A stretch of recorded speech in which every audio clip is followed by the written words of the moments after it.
Hello and welcome to our show today. Welcome to Brick House Recovery's interview with the CEO and founder of Brick House Recovery.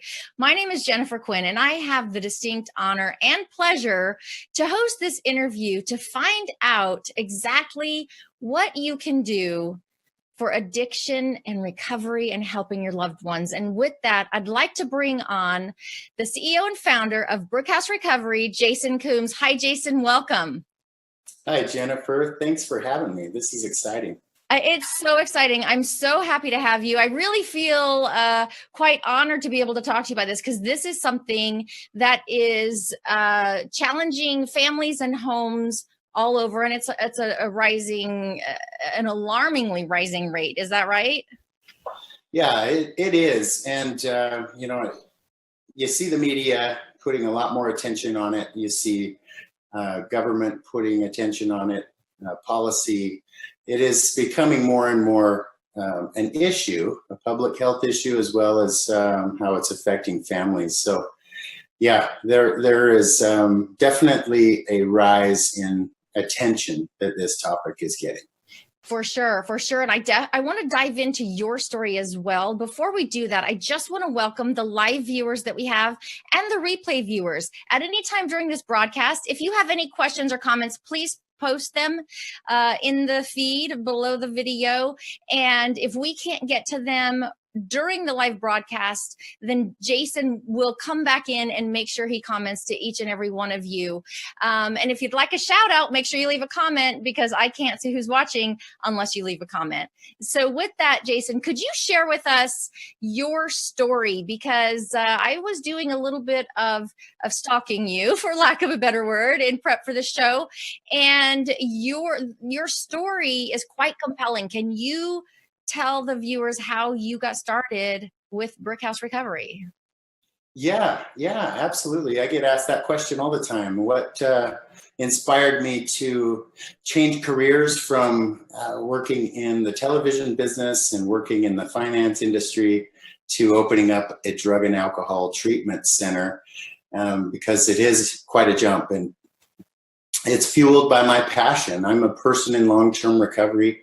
And my story is lengthy, but the gist is that in 2003, I was in a car accident and I was prescribed heavy pain pills. And over the course of my treatment with this doctor, the opiates sank their hooks into me, and I became enslaved and caught up in addiction, not only mentally, but physically, emotionally, and spiritually. So it turns out that the doctor that was prescribing these medications to me was running Utah's largest Oxycontin drug ring. And so I received a couple visits from the DEA and the FBI and found myself being indicted and charged multiple felonies and multiple charges regarding this affiliation I had with the doctor and his office. And once my supply ran out, then I turned to the streets and lived homeless on the streets of Salt Lake City in the winter for a while. And my addiction grew and grew, and it morphed. It transcended just opiates. It really, anything I could get my hands on chemically, I would ingest and use.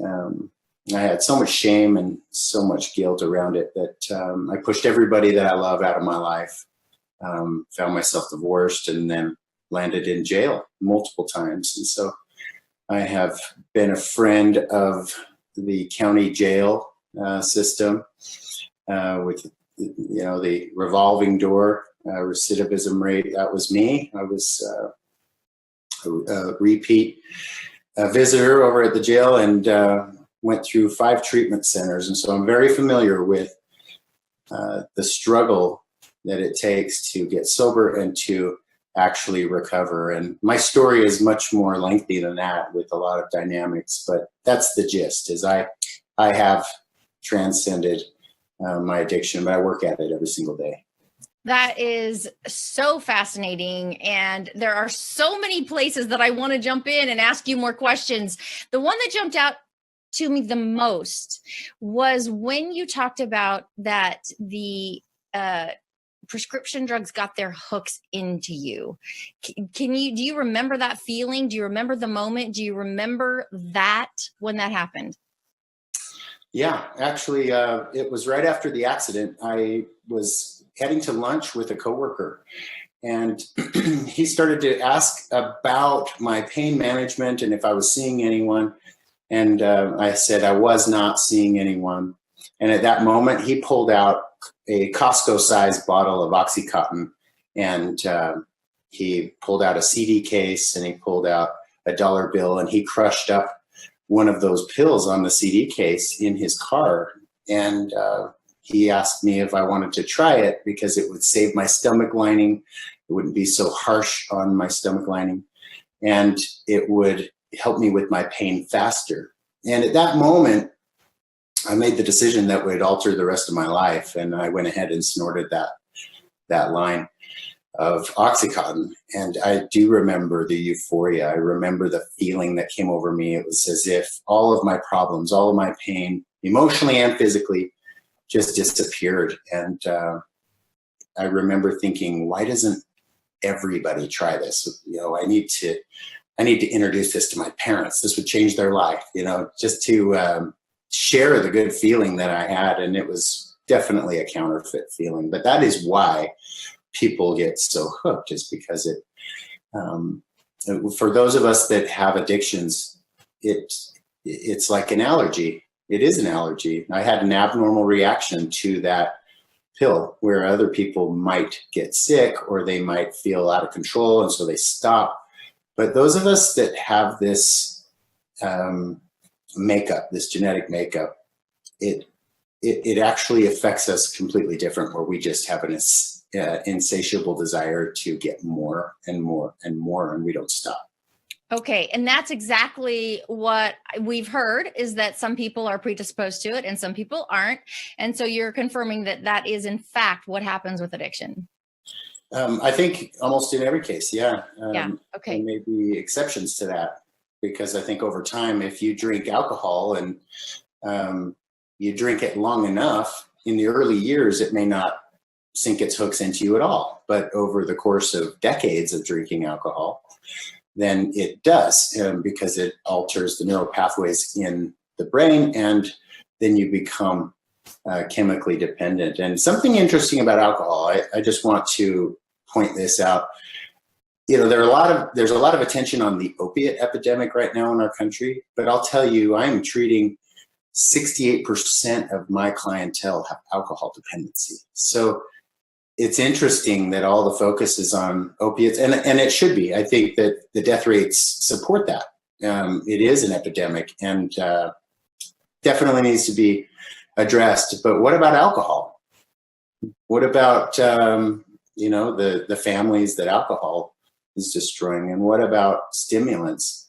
These days in colleges and in the healthcare profession, more and more professionals are dependent on stimulants to get through the day. The soccer moms, Sure. It's just constant, and it's legal. So they use it to get through the day and to be high performers. And in a world that demands a lot of us to be high performers, they compare. And so it is an issue across the board, not just opiates. Yeah, that's good. And your story makes you uniquely qualified to work with those who are addicted, right? I think so. Yeah. Because when I was in treatment, it really did help to speak to someone who really understood what I was experiencing and what I was going through. So I think that from my experience, I'm able to have a level of empathy and understanding of what not only the person who is shackled with addiction is going through, but also the family members, because now I'm on that side where I'm helping my own family members transcend their addictions. And I go through the same brain damage, the same emotional roller coaster, the same fears, the same anxieties, the same struggles and resentments and anger and confusion that my mom and dad went through with me. So I do have an understanding of what both sides are experiencing, and hopefully I'm able to shine light and illuminate a path that leads to a solution for both sides.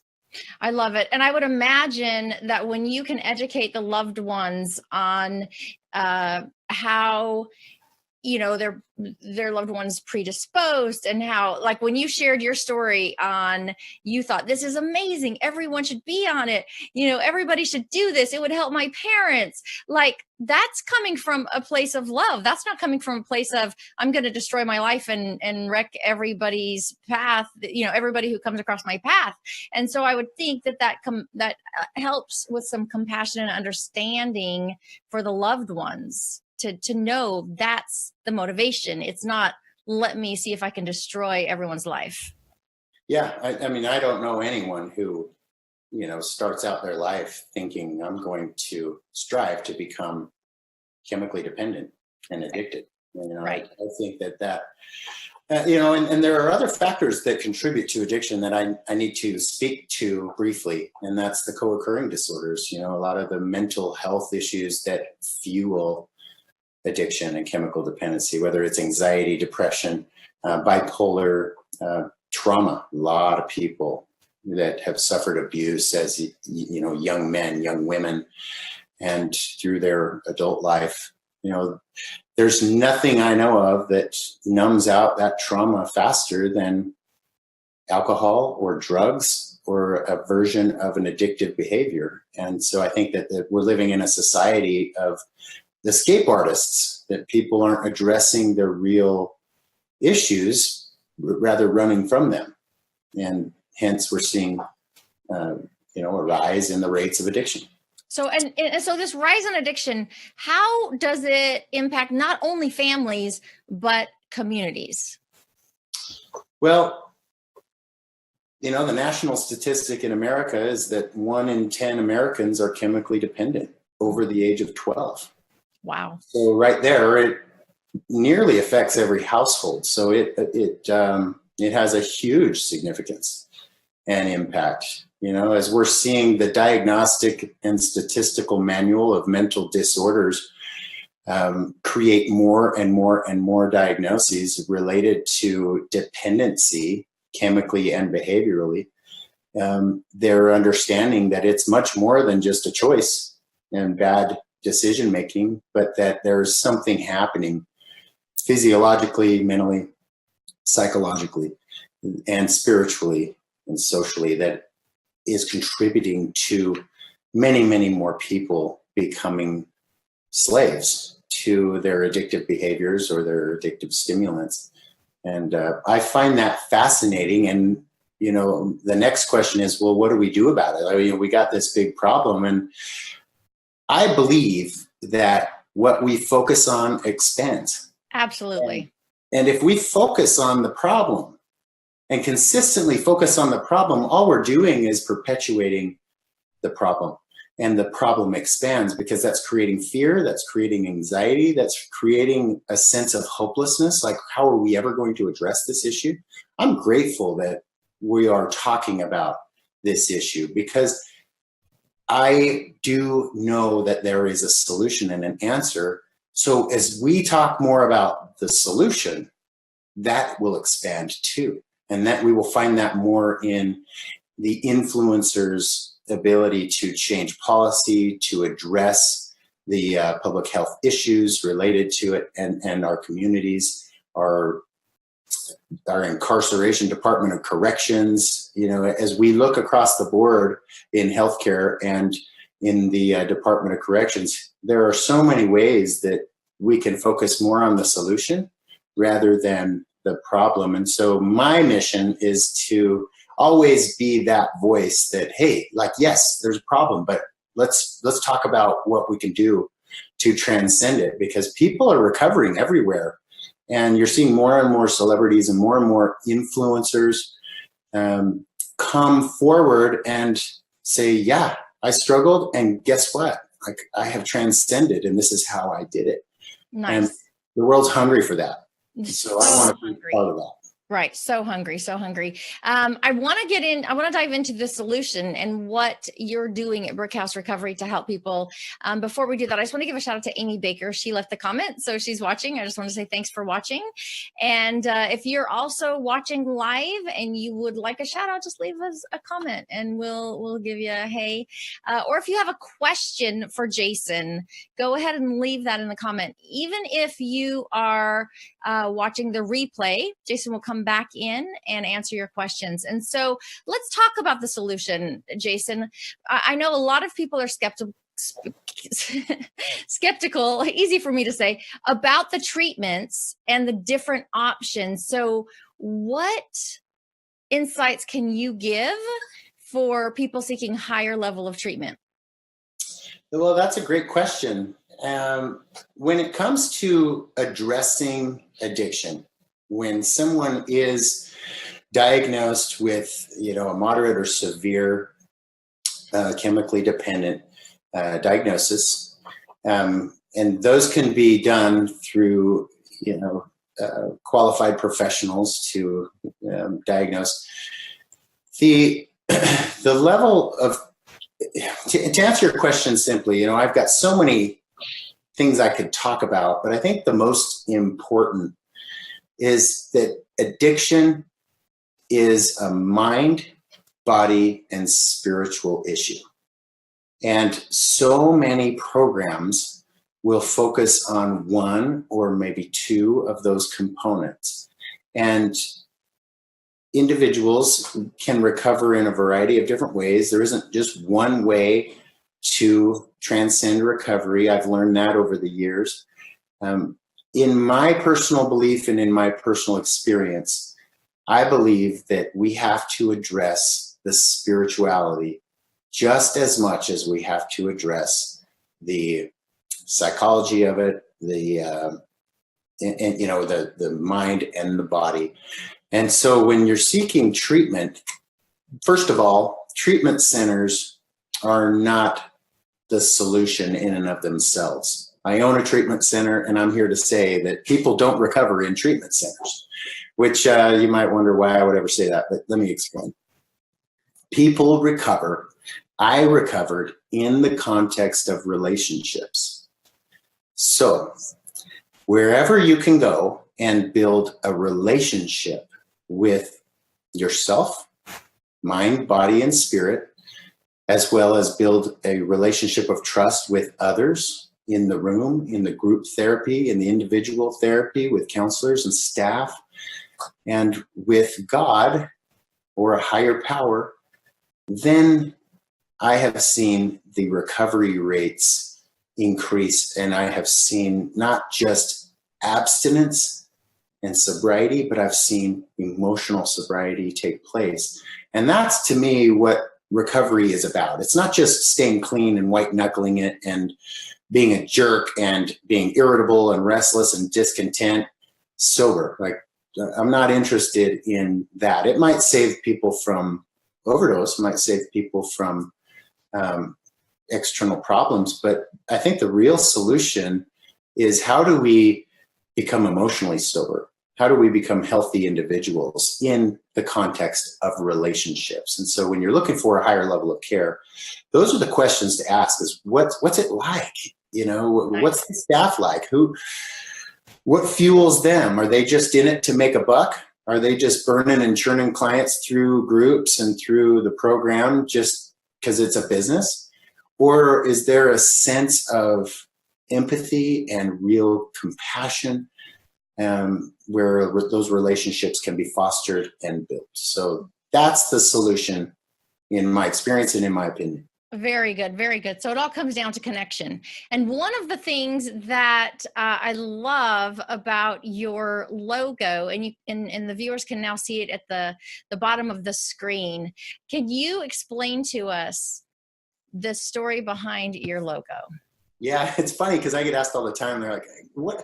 So brick house? I'm not getting it. I don't see a house or bricks in this logo." And so I explained to them that Brick House Recovery is a faith-based gender-specific private treatment center here in the Boise area of Idaho. And if you look closely at the logo, it does represent the faith-based component because it's two hands coming together to form the prayer hands, or the namaste hands, which is I honor the divine within you. And so you can see how our logo is coming together there. And then in the middle, there's an arrow pointing up to the source of freedom, the source of happiness. And that is the power, loving power of our Creator. And so when it comes to our logo, it's important to also recognize that it's a recovery circle and triangle, which means service, unity, and recovery. And that's a well-known symbol across the rooms of 12-step fellowships worldwide, is the circle and the triangle. Beautiful, beautiful. I love this. I love how you're shining a light on the solution, how you have it, with all of the components that come together. So another thing that you have, in addition to all that you've already shared, you have a new book coming out to help family members who are seeking guidance. Tell us about the book and what advice that you would give family members that are trapped in the cycle of helping their addicted loved one.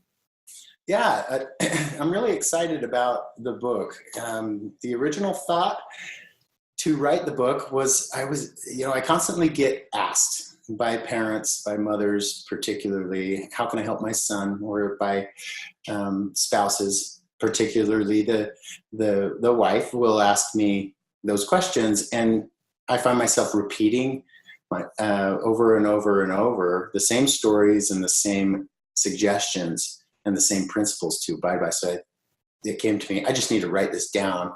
And if they really want help, I can give them a book, they can read it, and then we can talk about it afterwards and, take them to the top of the learning curve quicker. And so that's the fuel behind the book. And it is coming, hopefully in the next couple of months, it'll be published. It's titled Unhooked: How to Help an Addicted Loved One Recover.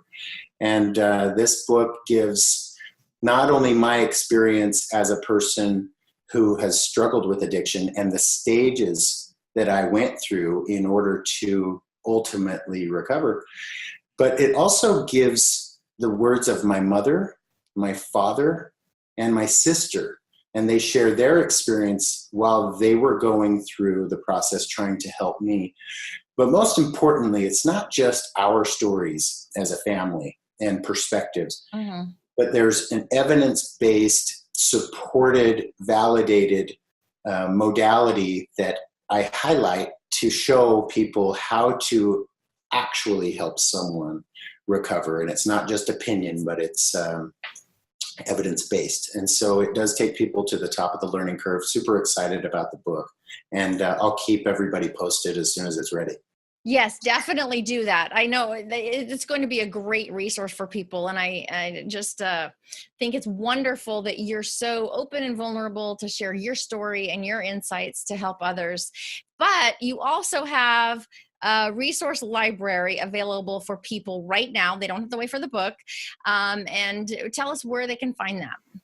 So yeah, on my website, the treatment center's website, it's brickhouserecovery.com. There is a video library that you can enter in your email and access free videos, and more videos are coming, but we have topics on there like how to help an alcoholic son, or how to help an alcoholic parent, how to address the opiate epidemic, how do you love someone without enabling, how do you help someone in denial. So a lot of questions I get asked. I'm just doing these interviews so that I can duplicate myself and hopefully help more and more people for free. And so these videos are absolutely free, and I recommend that you check them out if you have someone that's struggling.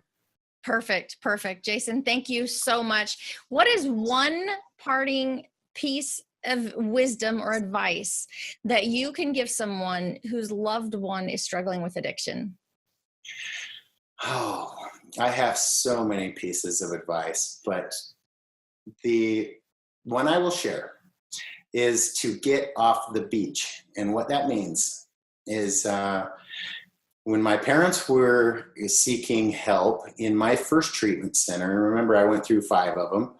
In my first treatment center, they offered a family program, and the counselor said this. She said, Doug and Jana, imagine your son out in the middle of the ocean dropping a pebble with every bad decision that he makes caused by his addiction. And by the time those ripples arrive to the shoreline, they are the size of a tsunami, and you guys are standing on the beach. And decision after decision, you're the ones taking the blow. Now, this is what you got to do, is get off the beach and begin to allow him to experience the natural consequences of his actions. And so the first thing that they did was they began to set boundaries. I had free reign to their house. And so when they were out of town, or whether they were at work or out running errands, I would make myself at home to their home, as well as I would go through their drawers and their medicine cabinets, and I would take things and pawn them or steal them and use them for drugs. And so their first step to get off the beach was to change all the locks on the house and change the security code. And I was only allowed in their home when they were present, and I was only allowed in the common areas. No longer was I welcome to walk through the house, but I was now like any stranger coming into the home. I had to be invited, and I had to stay within the common areas. And that was a message that started to set my parents free, and they began to help me the right way. And they protected their marriage and their home and their things, which empowered them. And that was the first major step that they took to help me the right way. And then there are so many steps after that that they built upon that happy to share with you guys in the book and in the videos. Wow, that is powerful stuff. And I think that's a great example of what we've come to know as tough love. Yes. Yes, absolutely. All right, Jason, thank you so much. Everybody go to brickhouserecovery.com and access the free video library resource where you can get more tips like this from Jason. And Jason, thank you so much for your time today. And with that, I'm out. Thank you, everybody, for joining. Bye. Thank you.